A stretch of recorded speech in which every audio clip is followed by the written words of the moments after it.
दिन बाड़ी खुलती है, उस दिन माता का पूजन बाड़ी में होता है और वहाँ से सारे जो ज्वारे हैं माता के रूप में रथ में रख दिए जाते हैं और उस दिन सब भक्त रथ अपने अपने घर ले जाते हैं। वहाँ से पूजन करके फिर दूसरे दिन माता को घुमाने ले जाते हैं, पानी पिलाने ले जाते हैं और यहाँ से शुरू होता है इस गणगौर पर्व का एक सुंदर सा पहलू जिसे कहते हैं रथ बुड़ाना। अब जब यहाँ से रथ वापस जाते हैं दोस्तों, तो रथ जाते हैं किसी एक और भाग्यशाली के घर, क्योंकि रथ बुड़ाना भी हर किसी के भाग्य में नहीं होता। इसके बारे में छोटे से संवाद किए हैं उनसे जिनके घर रथ बुड़ाए गए हैं। तो आइए मैं छोटे से संवाद में आपको बताने की कोशिश करता हूं कि रथ बुड़ाने की प्रक्रिया क्या होती है। दोस्तों नमस्कार, आज हम बैठे हैं माता के दो भक्त हैं जिनके साथ आज हम चर्चा करेंगे उत्सव की कुछ प्रथाओं को लेकर, कुछ बातें, कुछ मीठी इस उत्सव से जुड़ी हुई बातें हम शेयर करना चाहेंगे और पूछना चाहेंगे जो अंदर के कुछ सवाल हैं जो हम इनसे बात करते हैं। तो आइए हम इनसे समझते हैं उत्सव की कुछ प्रथा के बारे में। आपका नाम बताएं। मेरा नाम शंकर मंडलोई। अच्छा, ये जैसे अभी अपने परसों के दिन, कल के दिन सुबह 5 बजे अपने यहाँ से बाड़ी का पूजन किया था जी। वो जो अपने इतने दिन से पहले वहाँ पर बोई थी, और आज मतलब आप बताएंगे कि आप इस उत्सव से कब से जुड़े हैं और ये आपके यहाँ ही क्यों हुआ, क्योंकि बहुत सारे लोग थे, तो ये आप ही के यहाँ ये क्यों हुआ? ये सन 2000 से हमारे पापा श्री ने बहुत मेहनत करी है। उन्होंने साइकिल से जाया कि सभी रथों के लिए संघर्ष करा है। अच्छा।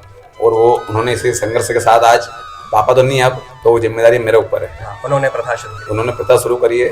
तो ये बाड़ी अपने यहाँ और वो एक रथ स्टार्ट हुआ था जो आज 43 रथ हो गए अपने पास। वैसे कहा जाता है कि निमाड़ का उत्सव है बहुत सबसे बड़ा, तो यहाँ पर अपने जितने भी निमाड़ से जुड़े लोग हैं वो सब इस उत्सव को यहाँ मनाते हैं। निमाड़ के भी हैं, जो भी निमाड़ के हैं, गुजर समाज, सोनी समाज, धोबी समाज, सभी इसके अंदर। देखो, श्रद्धा की बात है, ये बात तो जग जानता है कि ईश्वर किसी समाज, किसी जाति से जुड़ा हुआ नहीं होता, क्योंकि ये तो श्रद्धा का खेल है। अब ये कुछ लोगों की मानसिकता है जो उसे किसी समाज से जोड़ दें या किसी जाति से जोड़ दें, ये तो गलत है, क्योंकि ईश्वर ने सभी को बनाया है। तो जो आपका कहना है वो बहुत सही बात है कि निमाड़ में ही जो भी पूजना चाहे, जो भी श्रद्धा से पूजना चाहता है, आपके घर द्वार उनके लिए खुले। पर ये हमारा निमाड़ का ही मतलब गणगौर निमाड़ में ही धूमधाम से मनाया जाता है। हाँ, मतलब जो इस प्रथा को समझ ले, लेकिन बहुत साल पूर्वक मनाया जाता है। बिल्कुल, वो तो देखने को मिल रहा है, हमने बताया भी है, हमने दिखाया भी है, हमने उत्साह जो है वो सारी चीजें दर्शकों को दिखाई है और आगे इस कंटेंट में इससे जुड़ी हुई चीजें हम और भी बताएंगे। तो उत्साह तो देखते बनता है इस त्योहार का।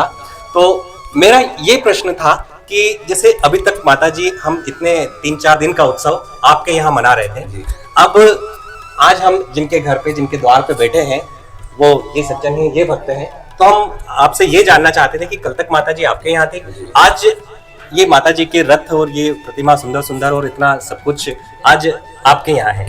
आपका नाम बताएं। मेरा नाम मनसाराम पटेल है। अच्छा, मुझे थोड़ा सा ये बताएं कि आज ये सारे माता जी की प्रतिमा, ये रथ आज कल यहाँ थे, आज आपके यहाँ कैसे? ये हमारे निमाड़ की गणगौर उत्सव है और ये जिसकी जैसे कि मन्नत रहती है, और ये मन्नत के कारण भी माता जी अपने घर एक दिन बेटी के रूप में या अपनी माता जी के रूप में घर पे लाते हैं, और एक दिन इनको अपने घर पे पूजा पाठ करके, निला के पूरी पूजा पाठ व्यवस्था करके, और इनको एक रोज यहाँ पे अपने पूजन, अपनी श्रद्धा भक्ति के अनुसार यथाशक्ति पूजन और उसके लिए रखते हैं। जैसे अभी आज राजस्थान की बात करें तो राजस्थान में आज गणगौर पर्व जो है समाप्त हो चुका है ना। उन्होंने बताया कि आज आखिरी दिन था, लेकिन हमारे यहाँ जो हमारे निमाड़ से जुड़ी ये प्रथा है, तो आप ये कहना चाह रहे हैं कि जैसे एक बेटी की तरह बेटी जो विदाई होती है, तो आज विदा ना करते हुए कोई एक व्यक्ति जो भी जिसकी मन्नत होती है वो उसे अपने घर रोक लेता है कि बेटी आज और रुक जा, कल चले जाना। तो ये बड़े सौभाग्य की बात होती है। ये बड़े सौभाग्य की बात है।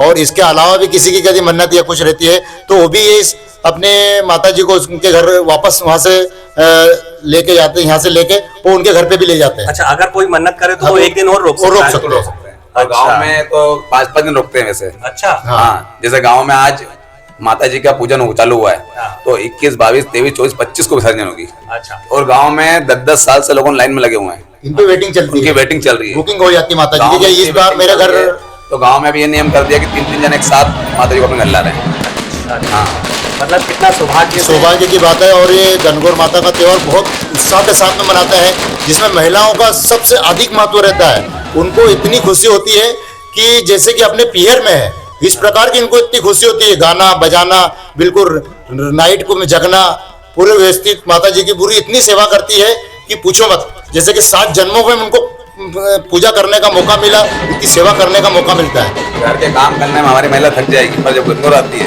और रात जगने की बात आती है, तो अभी रात को 2-3 बजे जग रहे हैं, पर फिर भी उसको काम हो गया। ये माता जी की श्रद्धा है। तो दोस्तों देखिए, ये पर्व की एक सुंदर पहलू है। कितना मतलब बताया हमें शंकर जी ने और मनसाराम जी ने, दोनों ने मिलकर ये चीज़ बताई, पर्व का ये सुंदर पहलू बताया है कि जब गणगौर आती है तो महिलाओं को मतलब कोई थकान नहीं, कोई मतलब उनका इतना उत्साह होता है, इतना वो इतने उत्साह से मनाती है कि उन्हें थकान का कोई नामो निशान नहीं होता है। रात जगना हो, जैसे कि हम आपको अभी पिछले 2-3 दिनों से लाइव प्रोग्राम में भी बता रहे हैं और दूसरे बातों को लेकर भी बता रहे हैं कि कितना उत्साह देखा गया है, सच सवर के नाचना गाना। तो ये पर्व की जो बात है, और आज बड़ा सौभाग्य की बात है मनसाराम जी की कि उन्होंने बेटी को, जो गांव की बेटी के से जाना जाता है, जिन्हें माँ कहकर भी पुकारा जाता है, जैसा कि हमारे संस्कार में लिखा है कि माँ, बहन, बेटी महिला का रूप है, तो बड़े स्नेह से उसे अपने घर में आज रखा है। आप देख सकते हैं ये पीछे प्रतिमाएं रखी हुई हैं। तो बड़े सौभाग्य की बात है कि ये मौका किसी को मिलता है, आज मनसाराम जी के को मिला है। हम चाहेंगे हम और आप सब मिलके शुभकामनाएं दें कि माता जी हम सब पर अपना स्नेह बना के रखे, मनसाराम जी पे स्नेह बना के रखे, शंकर जी पे, और जितने भी माँ के भक्त हैं सब पे स्नेह बना के रखे। कुछ और हाँ, और मैंने कभी मतलब सोचा नहीं था, ये 2 बार माता जी आते आते दूसरे के मतलब विचार में उनके यहाँ जाने का विचार हुआ, अचानक मेरे यहाँ इनका प्रवेश हुआ माता जी का। मैंने कभी सोचा नहीं था। मैं अभी कुछ साल, पिछले साल में मैं 4 धाम यात्रा करके आया हूँ, और मैंने कभी सोचा नहीं था कि माता जी मेरे घर बगैर बुलाए वो खुद स्वयं चल के आएगी। मैंने कभी भविष्य में भी नहीं सोचा था, मेरी लाइफ के अंदर नहीं सोचा था। मैं सोचता था कि कभी लाऊंगा, बाकी मैंने ये नहीं सोचा था कि मैं 4 धाम यात्रा करके आऊंगा और उसके बाद में माता जी मेरे घर बगैर मैंने सोचा, कभी विचार भी नहीं करा था। और वो अचानक उनका कैसा आना हुआ, 2 बार कैंसिल होते होते माता जी मेरे घर स्वयं आके आ गए और मेरे को प्रेरित करा कि मुझे ले चलो। और मैं उनकी श्रद्धा से पूजन पाठ करके व्यवस्थित जोड़े के साथ में, और हमारे सभी समाज के लोग, सभी धर्म के लोग उनको माता जी के जोड़े के साथ में मेरे घर लेके आए, और मैं उनकी अच्छी सेवा करूंगा।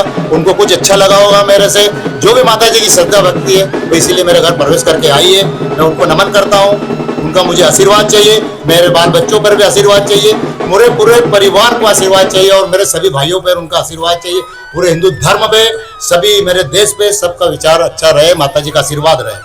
बहुत खुशी हुई आपके विचार जान के। देखिए दोस्तों, आज कितनी प्रसन्नता उनके शब्दों में देखने को मिल रही है, उनके जो शब्द निकल रहे हैं वो कितनी प्रसन्नता और उत्साह से निकल रहे हैं। वो सबके लिए माता से आशीर्वाद मांग रहे हैं, स्नेह मांग रहे हैं। तो दोस्तों, यही है हमारा हिंदू धर्म, सनातन धर्म, जो खुद के अलावा पूरे संसार के लिए सुख और समृद्धि के विचार रखता है। तो ये हमारा धर्म है, ये हमारे धर्म की ताकत है। आज माँ की कृपा शंकर जी पे और मनसाराम जी पे, और यहाँ पर जो हम उत्साह देख रहे हैं, हर एक भक्त के चेहरों पे जो उत्साह दिख रहा है, वो माँ के स्नेह का है, माँ की कृपा का है, माँ के प्रताप का है। तो दोस्तों, इससे जुड़ी यही बात है, आप सबका साथ हमें चाहिए, आप सब पर भी माँ अपनी कृपा बनाए रखें।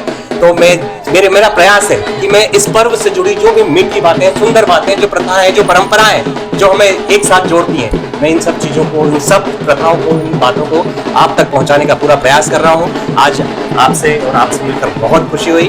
तो दोस्तों, आज इनसे जो बातें जानने को मिली वो बहुत अनोखी, बहुत अलग थी। जो शायद निमाड़ से जुड़े हुए लोग तो इन बातों को जानते हैं, लेकिन शायद इस पर्व से जो जिन लोगों को अभी नहीं पता है कहीं और की, शायद उनको आज ये बातें जानने को मिली।